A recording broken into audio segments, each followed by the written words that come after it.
তারিখ মানেই আতঙ্ক, কেউ হবে কোটিপতি, কেউ হবে হতাশ, আবার অনেকে জানেই না যে কেনই 26 তারিখ এত ভাইরাল। 26 তারিখের পর ফেরত দেবে বলে কেউ যদি আপনার কাছে টাকা ধার চাই, ভুলেও কিন্তু তারে টাকা দিয়েন না।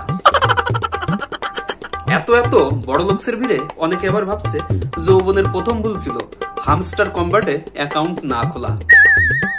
26 তারিখের পর সবার নামের শেষে নাকি আম্বানি টাইটেল যুক্ত হবে। এই আপডেট দুনিয়ায় আমি একমাত্র ব্যাকডেটেড, কারণ 26 তারিখের ঘটনা আমি অনেক পরে এসে জানছি।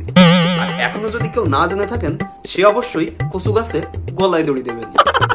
26 তারিখের পরে দেখাই দেব মিলিয়নার কারে কয়, বাণীতে মোবাইল ফ্রিল্যান্সার। আমি তো দেখতেছি আমি বাদে সবাই বড় লোক হয়ে যাবে। আমার বন্ধু তুষারের প্ল্যান 26 তারিখের পরে মিলিয়নার হওয়ার পরে সে একটা BMW কিনবে, গুলশানে একটা ফ্ল্যাট নেবে, আর ব্যাংককে স্পা করাবে উইথ হ্যাপি এন্ডিং।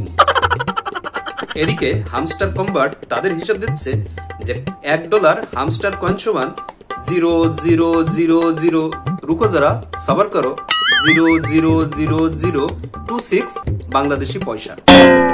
অর্থাৎ হিসাব গিয়ে দাঁড়ালো 10 মিলিয়ন বা 1 কোটি হামস্টার কয়েন সমান $1.79। যারা টাকার অভাবে গার্লফ্রেন্ড পটাতে পারে না, তারা ভাবছিল 26 তারিখের পর কোটিপতি হয়ে যাব এবং অনেক মেয়ে পটাবো। তাদের জন্য এক বালতি সমবেদনা। এই 26 তারিখের পর কত শত যে ব্রেকআপ হবে তার কোনো ঠিকই নেই। আমি তো দেখতেছি 26 তারিখ হবে বিশ্ব মারা খাওয়া দিবস। 26 তারিখে হামস্টার কম্বাট বলবে কেসা লাগা মেরা মজাক।